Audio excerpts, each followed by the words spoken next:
오늘 주시는 하나님의 말씀은 구약 성경 레위기 20장 26절 말씀입니다. 레위기 20장 26절 한 절의 말씀입니다. 우리 주어진 말씀을 같이 읽도록 하겠습니다. 너희는 나에게 거룩할지어다. 이는 나 여호와가 거룩하고 내가 또 너희를 나의 소유로 삼으려고 너희를 만민 중에서 구별하였음이니라. 아멘. 아멘. 할렐루야. 귀하고 복된 주일 2부 예배에 현장에 함께 참여하는 우리 많은 성도들과 또 영상으로 예배 참여하는 우리 귀한 가정들이 있을 텐데, 하나님의 은혜가, 동일한 하나님의 은혜가 여러분 가운데 함께 하시기를 축원합니다. 예배 드림이 기쁨입니다. 오늘 또 하나님 앞에 신령과 진정으로 예배하는 우리 성도들이 다 되시기를 바랍니다. 저희들은 레위기의 말씀을 통해서 하나님께서 우리에게 주시는 오늘 이 시대에 주시는 말씀을 찾아보고 있습니다. 하나님께서는 내가 거룩하니 너희도 거룩하라 말씀하시죠. 오늘 또 이 거룩을, 하나님 우리 가운데 허락하시는 그 거룩을 쫓아서 부단히 나아갈 수 있기를 원합니다. 오늘 주어진 말씀의 제목은 화면에 있는 것처럼 거룩은 구별입니다 라는 말씀입니다. 한번 이 제목을 같이 한번 읽어보십시다. 거룩은 구별입니다. 거룩은 구별입니다. 할렐루야. 하나님이 우리를 거룩하게 하신 것은 선택하심으로부터 시작된 겁니다.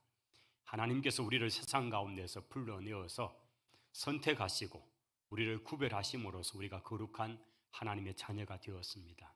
우리를 일컫는 참 영광스러운 호칭 하나는 성도라는 표현이지요. 성도, 거룩한 무리라는 것입니다. 우리가 왜 거룩합니까? 우리의 성격이 거룩해서요? 아닙니다. 남들은 몰라도 자신은 잘 압니다. 얼마나 성격이 괴팍한지. 우리의 모습이, 우리의 얼굴이 거룩해서 아니죠. 오늘 우리의 거룩은 다른 것이 아니라 하나님이 우리를 구별하여서 선택하셨기 때문에 우리가 거룩한 하나님의 자녀가 된 줄을 믿습니다. 그래서 거룩은 구별입니다. 오늘 레위기 20장의 이 말씀 전체 속에는 바로 이 구별에 관한 말씀을 하고 있습니다. 몇 해 전인가 신과 함께라는 제목의 영화가 있었습니다. 물론 이 영화는 굉장히 불교적인 그런 정신 세계를 문화로 해서 이렇게 만들어진 영화입니다. 기독교적 입장에서는 굉장히 너무나 안 맞는 것들이 많은 영화지만은, 그런데 거기에 지옥에 관해서 굉장히 리얼하게 그려놓은 게 있었습니다. 죄의 정도에 따라서 지옥에서 당하는 고통의 급이 다르다는 그런 내용들이 쭉 보여졌습니다. 단테가 지은 신곡이라고 하는 그런 책에도 천국과 지옥에 관한 묘사가 굉장히 잘 되어 있죠. 거기에도 차등이 있는 그런 묘사가 되어 있습니다. 사람이 땅에서 행한 일들에 대한 그곳에서 받게 되는, 그것이 차등적으로 기록된 그런 내용들이죠. 어쩌면 사람이 땅에서 살아갈 때에 우리가 선을 행하는 그 선에도 더 나은 선이 있는 것 같고, 또 악한 일에도 더 악한 악이 있는 것 같습니다. 고린도서 15장에 보면 별의 영광, 그리고 달의 영광, 해의 영광이 다르다는 그런 표현의 말씀들이 나타납니다. 우리가 이 땅에 살아가면서 신앙생활을 하는데 어영부영하면서 겨우 특거리 해서 천국에 들어가는 성도도 있을 것이고요. 어떤 성도는 자신의 생명을 들여가면서 주를 섬기는 그런 사람도 있을 것입니다. 또 악한 사람 가운데도 예수님을 안 믿지만은 조금 선해 보이는 사람도 있는가 하면 예수님을 안 믿기도 하지만은 아주 악한 속에서 살아가는 사람들도 있습니다. 아마 그런 의미에서 그들이 받게 되는 형벌은 똑같을 수가 없다는 것, 이것은 다른 종교의 세계관 속에서도 아마 그렇게 해서 나타나는가 봅니다. 오늘 저희들이 보게 되는 레위기 20장 속에는 우리가 이미 앞에 몇 장 전에 보았던 것과 좀 중복되는 내용이 나옵니다만은 이 20장 전체를 딱 묶어보면 하나의 20장의 주제, 제목이 하나가 나옵니다. 그 제목은 바로 반드시 죽여야 하는 죄라는 것으로 그렇게 쭉 나올 수가 있습니다. 이 20장 속에 나오는 여러 가지 죄악에 대한 얘기들을 쭉 언급하면서 거기에 반드시 따라오는 것은 이런 죄에 대해서 반드시 죽여야 된다. 이런 죄를 지은 자에 대해서 반드시 죽여야 된다. 굉장히 좀 무섭고 엄한 내용들이 20장 속에 나타나 있습니다. 레위기 전체는 하나님의 백성들이 하나님의 땅에서 하나님 백성답게 살아가는 것에 관해서 말씀해 주고 있는 내용들입니다. 즉 하나님의 백성답게 거룩한 백성으로 살아가려면 어떻게 해야 될 것인가, 이것이 레위기 전체에서 쭉 나가고 있는 말씀이죠. 7절 8절 속에도 레위기 전체의 주제가 다시 한번 반복되는 게 나왔습니다. 너희는 스스로 깨끗하게 하여 거룩할지어다. 나는 너희의 하나님 여호와이니라. 너희는 내 규례를 지켜 행하라. 나는 너희를 거룩하게 하는 여호와이니라. 할렐루야. 레위기 전체에서 하시는 그 말씀, 나는 거룩하니 너희도 거룩해라. 내가 너희를 거룩한 백성으로 삼으려고 택하였다. 그러니 너희도 거룩해라. 이것이 레위기에 반복되는 주제였습니다. 그런데 우리가 이 거룩을 규례로 지키고 붙들고 살아가기 위해서는 우리가 경계해야 되고 조심해야 될 죄가 있다는 겁니다.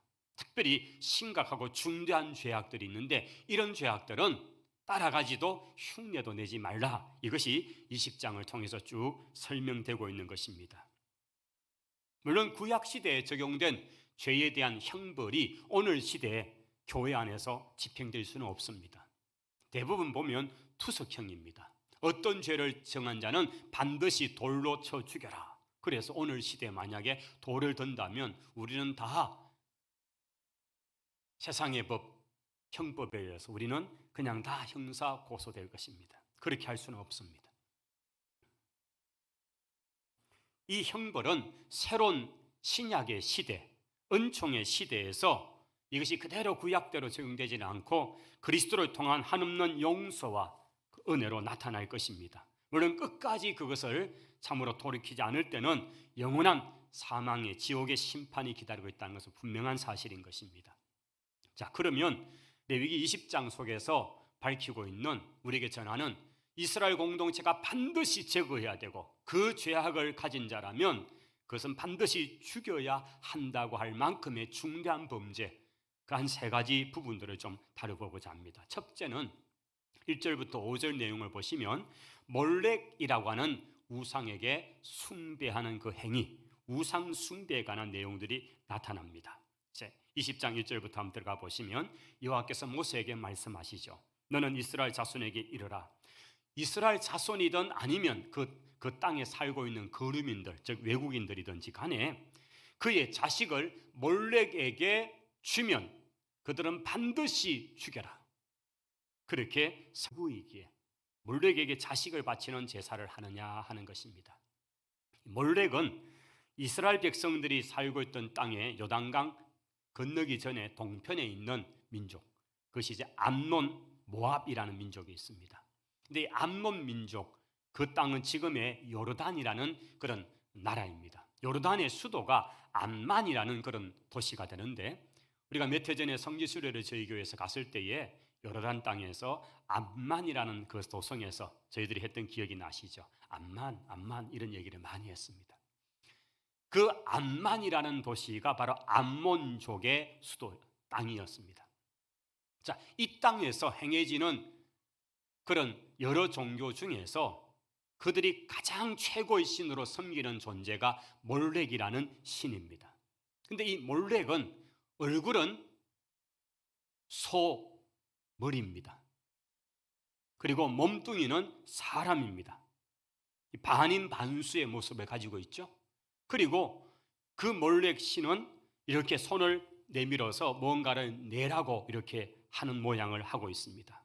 그래서 이 몰렉 신에게 무언가를 바치는 의식을 하는데 그 제사에서 가장 귀한 것으로 그들이 바치는 것은 바로 그들의 사랑하는 아들, 장남이든 장녀가 되는 그 딸을 그 신에게 바치는 행위가 그들이 하는 최고의 헌신으로 취급된 것입니다. 몰렉에게 제사를 드리는 날이 되면 사람들이 자기의 첫째 아들이든 딸이든 그 아들에게 손을 뻗치고 있는 몰렉 우산 신에게 얹혀 놓습니다. 그러면 그 제물로 바쳐진 그 아이를 펄펄 타는 그 불 속으로 아이를 던져 넣습니다. 그리고 불에 들어간 아이가 얼마나 비명소리를 치면서 발버둥을 치며 그렇게 타 죽어버립니다. 몰렉 신에게 바쳐지는 행위였습니다. 그들은 자신들이 바칠 수 있는 짐승도 있고 여러 가지가 제물이 있지만은, 그러나 자신이 그 신에게 바칠 수 있는 최고의 헌신은 자기가 가장 사랑하는 자식을 바치는 것이라고 그렇게 믿고 있었던 것입니다. 그래서 자기 자식을 바칩니다. 얼마나 참혹하고 비참한 모습이 일어납니다. 그런데 그것을 자신들은 신께 드리는 최고의 헌신으로 여기고 있는 것입니다. 그런데 이것이 이스라엘 땅으로도 들어왔습니다. 하나님께서 지금 이 말씀을 하고 있는 때는 이스라엘은 아직도 약속의 땅 가나안에 들어가기 전입니다. 시내산에서 이 말씀을 받고 있는 그들에게 하나님께서는 너희가 들어가게 되는 그 땅의 이방 민족들의 풍속이 어떠한 것인가를 미리 가르쳐주는 말씀입니다. 그래서 그것을 따르면 안 된다고 말씀하시는 내용들입니다. 그런데 정복 시대를 지나고 사사 시대의 시간 253년을 지나고 이제 왕정 시대가 오면 그 왕정 시대에 심지어 유다의 왕가에서도 그 예루살렘 남쪽에 있는 그 게헨나라고 불려지는 그 골짜기에서 이 몰렉 신에게 바치는 행위를 하고 있다는 것이 기록에 나타나 있습니다. 얼마나 비극적인 상황입니까?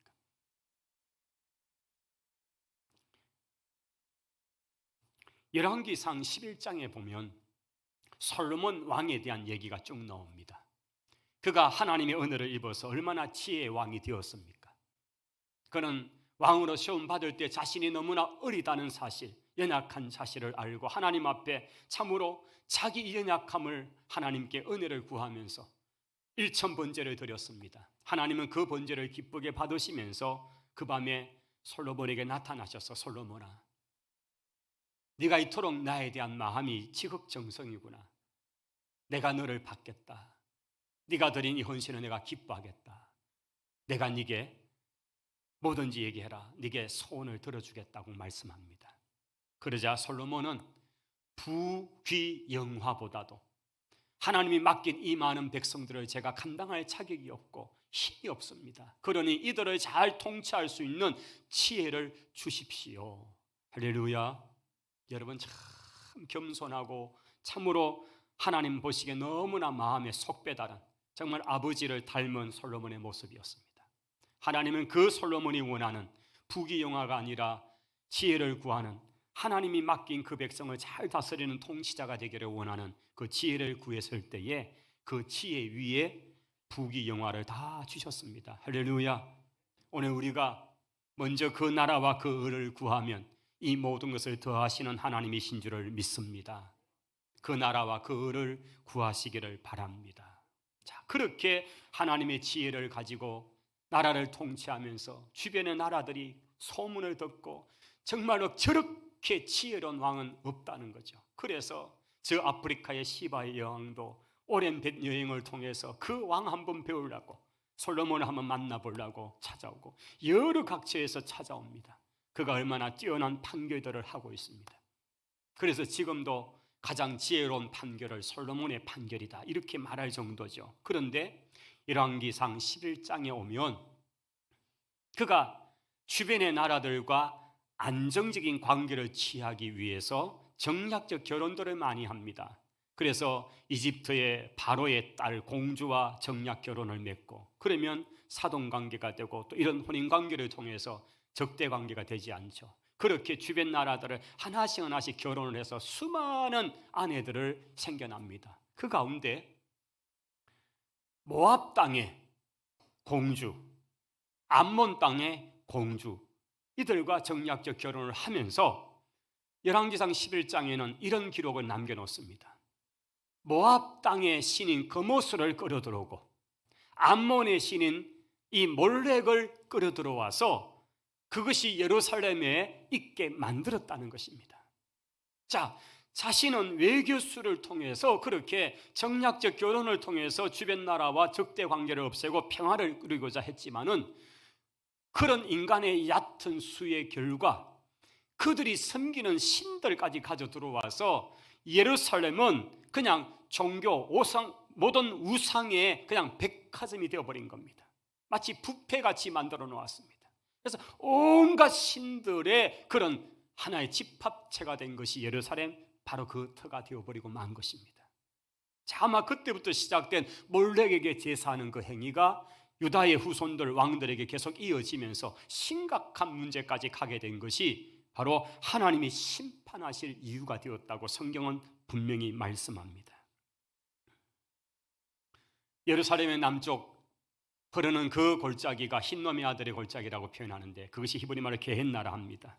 거기는 이스라엘 예루살렘에서 나오는 모든 쓰레기를 소각하는 소각 장소가 있고요. 그래서 불이 꺼지지 않습니다. 요즘 우리가 보는 소각정처럼 말이죠. 요즘 우리들은 아주 최고로 발전되고 개발된 어떤 그런 큰 화로 속에 들어가서 태웁니다만은 이때는 그렇게 불을 계속 태우니까 사람들은 게헨나라는 바로 그 장소가 꺼지지 않는 불이다, 그것을 곧 지옥이다, 그렇게 묘사한 거죠. 자, 그곳에서 바로 그곳에서 자식을 바치는 그 행위를 하고 있는 하나님이 극도로 미워했던 그 일을 이스라엘 백성들은 하게 되는 것입니다. 우리에게는 이런 질문이 생깁니다. 도대체 왜 그렇게 자신들이 사랑하는, 정말 눈에 넣어도 아프지 않을 것 같던 자식을 그렇게 갖다가 바칠 수 있느냐는 겁니다. 지금 시대나 3000년 전 시대나 사람들은 다 자기 자식들이, 가족들이 잘 되기를 바라고 성공하기를 바라고, 그런데 왜 자식을 갖다 바치느냐는 것입니다. 하나님께서는 이것들이 분명히 죽어 마땅한 범죄라고 말씀하고 있는데 이것을 끊어버리고 이런 이방의 악습에 따르면 안 된다고 경고하셨는데도 불구하고 그들은 그 행위를 하고 있다는 것입니다. 옛날 몰렉 우상 앞에 자식을 바쳐 드렸던 그 행위, 이것이 오늘에는 설마 있겠습니까? 어느 부모가 자식을 그 몰렉의 신에게 바친다고 산채로 바치겠습니까? 아마 극소수의 어떤 부족들 속에는 아직도 있다는 것 같습니다만은, 그러나 대부분 그렇지 않을 겁니다. 그런데 오늘 21세기 오늘 시대에 과연 자식의 성공을 바라고 자식이 잘 되기를 바라면서 우리는 어쩌면 또 다른 몰렉 앞에 그 자식을 바치고 있지 않는가 하는 것입니다. 고3만 되면 부모들은 그냥 다 비상체제가 된다죠. 집에 고3 하나가 있으면 그렇다죠. 이 한 해는 모든 것이 비상상황체제로 되어가지고, 얘야, 네가 지금 고3인데 왜 교회 가니?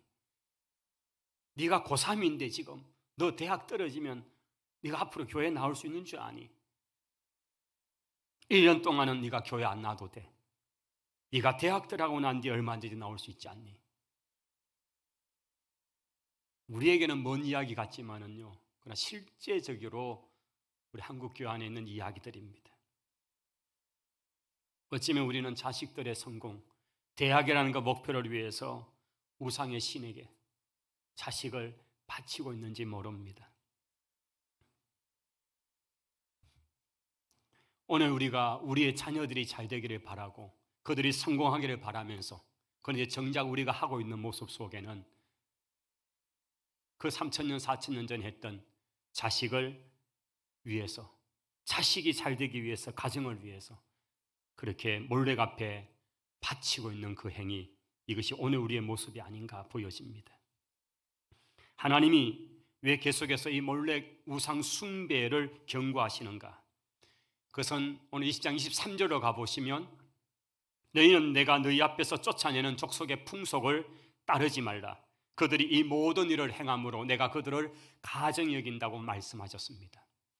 그들은 아직 시내산 아래에 있지만은, 광야 가운데 있지만은 이제 곧 약속의 땅에 들어가게 되는데, 그 약속의 땅의 모습은 이렇게 우상 숭배에 빠져 있고 이런 악습이 그냥 일상화되어 있는 그 문화 속에 들어가게 된다는 겁니다. 그것을 절대로 따르지 말라고 말씀하시는 것입니다.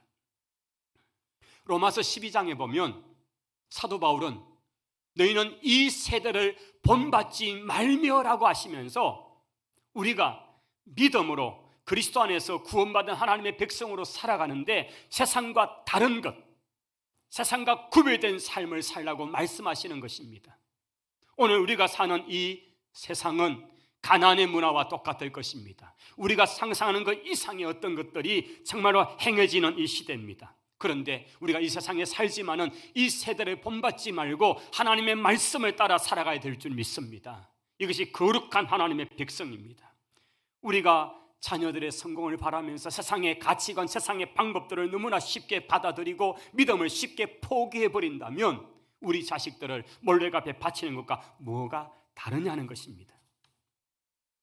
끝까지 믿음을 지키고 하나님의 거룩함을 따르면서 세상이라는 우상, 만몬이라는 그 우상, 그들 앞에 우리와 우리 자식들을 던지지 말고 믿음으로 붙들어내고 구별된 삶을 살아가는, 그래서 오직 하나님만을 섬기는 저와 여러분이 될 수 있기를 바랍니다. 두 번째 6절로 8절에 보면 마땅히 죽여야 될 그 죄에 관한 한 부분은 접신자를 따르는 죄에 관해서 언급하고 있습니다. 6절부터 한번 보실까요? 접신자와 박수무당을 엄란하게 따르는 자에게는 내가 진노하여 그를 그 백성 중에서 끊으리라. 너희는 스스로 깨끗하게 하여 거룩할지어다. 나는 너희 하나님 여호와이니라. 너희는 내 규례를 지켜 행하라. 나는 너희를 거룩하게 하는 여호와이니라. 여러분, 이 7절 8절의 내용들은 계속 반복되는 레위기의 중요한 메시지죠. 그런데 여기 우리가 주목할 또 하나의 행위는 바로 접신하는 자와 박수무당을 가까이 하는, 그를 따르는 자들에 대한 이야기입니다.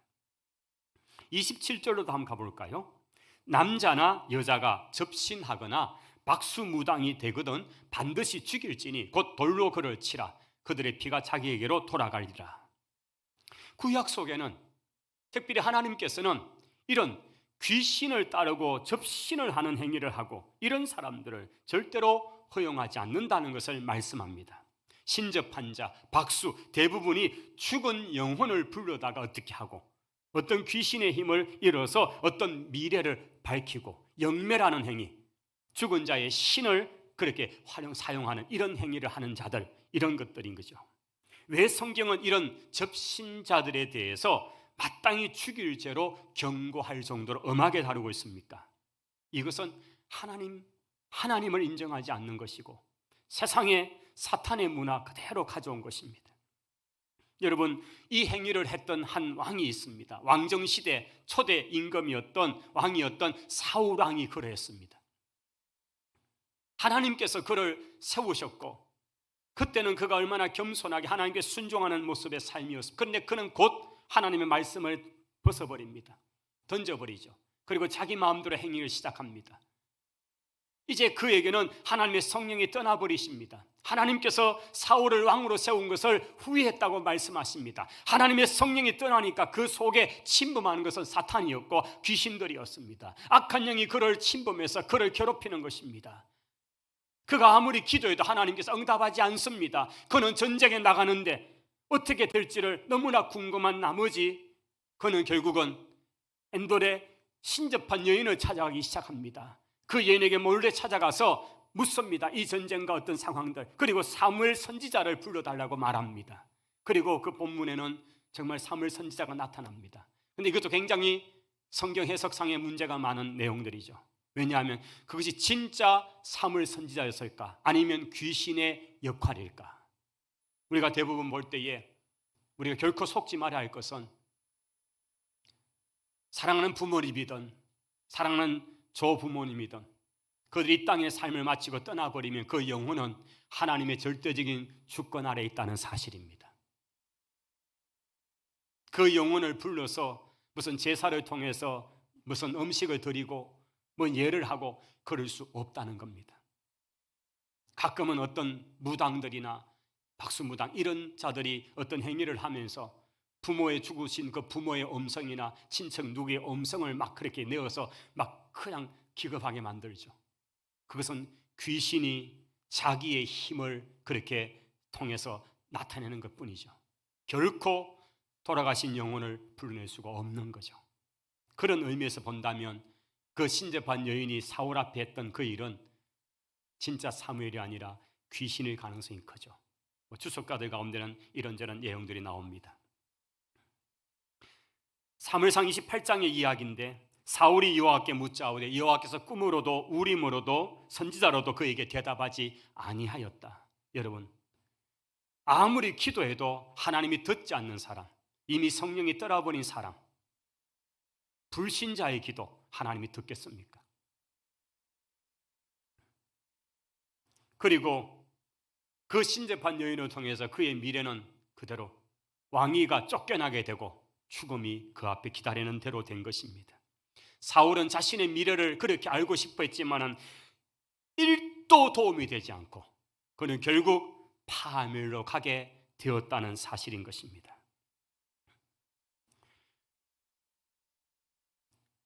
지금 사실 우리 주변에는 과거에 비해서 한 30년 전에 비해서 무슨 점집이나 무당 또는 이런 어떤 하는 그런 대나무가 꽂혀 있고 어떤 깃발이 꽂혀 있는 이런 집들은 주변에서 많이 사라진 것 같습니다.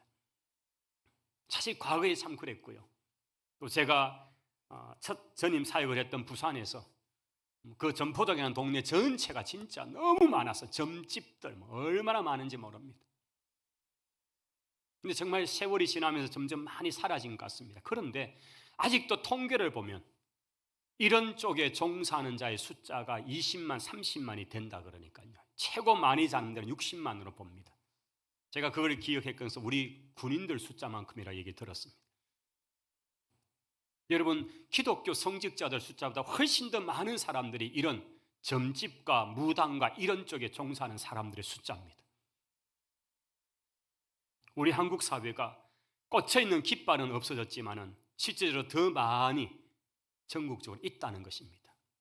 그리고 또 하나의 통계는 이것을 찾는 사람들 중에 종교 분포를 보면 기독교가 적지 않다는 겁니다. 이런 일은 하나님이 미워하십니다. 신접한 자와 무당, 박수무당을 그렇게 부르고 가까이 하는 자들, 이것을 하나님이 미워하신다고 분명히 말씀합니다. 여러분, 호기심이라도 점을 보거나 호기심이라도 박수무당을 통해서 어떤 것인가를 찾는 그런 어리석음에 있지 않고 오직 하나님을 의지하고 예수 그리스도를 의지하시기를 바랍니다. 사실 교회 속에 은사가 여전히 우리가 고린도 성경에 나온 은사가 있습니다. 왜냐하면 그 동일한 성령님이 역사하시기 때문이죠. 그런데 참 조심해야 될 것이 예언의 은사라고 하는 이런 일들에 조심해야 합니다. 성도들 가운데는 이런 예언에 대한 부분을 너무나 심취하고 원해서 찾아가서 기도를 받고 내 미래가 어떻게 될 것인가를 그렇게 듣고 싶고 보고 싶어하는 그런 부분들이 있습니다.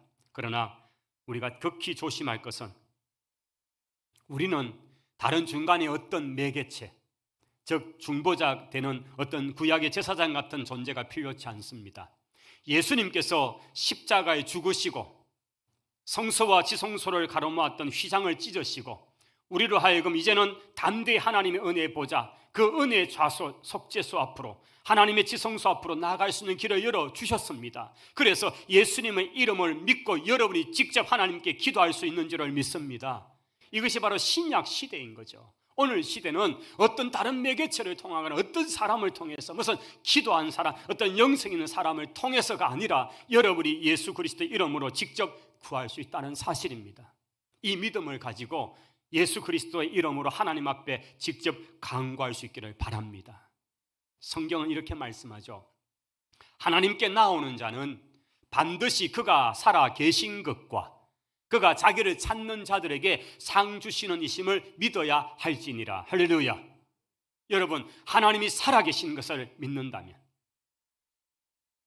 그 하나님이 내 기도를 들으신다는 사실을 믿는다면 여러분이 예수님의 이름을 의지해서 기도하시기를 바랍니다. 살아계신 하나님이 여러분에게 상 주실 것입니다. 그 상 주심이라는 속에는 응답도 포함되어 있습니다. 여러분이 여러분의 입으로 기도하면 하나님이 여러분에게 응답해 주실 줄을 믿습니다. 성경에 다양한 은사들이 있다는 것을 저는 분명히 믿습니다. 그럼에도 불구하고 우리가 조심해야 될 것과 그리고 그 은사를 사모하고 여러분이 그 은혜를 입기를 사모하시기를 바라지, 다른 어떤 존재를 통해서, 그래서 심지어 기독교 무당이라고 말할 정도의 사람들, 기독교 점쟁이라고, 예수 점쟁이라고 말하는 그런 사람들이 되어서는 안 되는 거죠. 그런 것을 가까이서는 안 되는 거죠.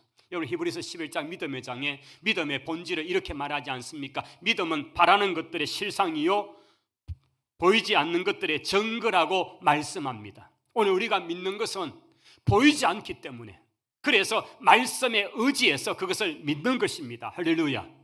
우리는 자꾸 보여지는 어떤 것들을 참으로 따르려고 합니다. 그런데 하나님의 약속의 말씀을 붙들고 보이지 않는 그것을 걸어가는 것, 이것이 믿음인 것입니다. 고린도후서에도 바울은 우리가 믿음으로 행하고 보는 것으로 하지 않는다, 그렇게 말씀하신 것입니다.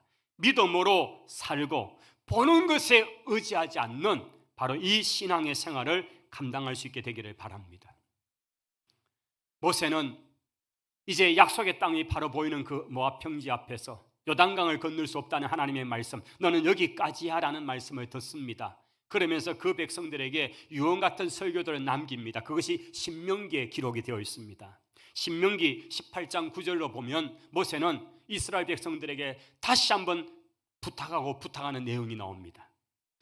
네 하나님 여호와께서 내게 주신 땅에 들어가거든 너는 그 민족들의 가증한 행위를 본받지 말 것이니 그의 아들이나 딸들을 불 가운데로 지나게 하는 자나, 이게 바로 몰렉에게 바쳐지는 제사 행위입니다. 점쟁이나 기륭을 말하는 자나 요술하는 자나 무당이나 지는 자, 신접자, 박수, 초혼자, 이런 자들은 너희 가운데 용납하지 말아라.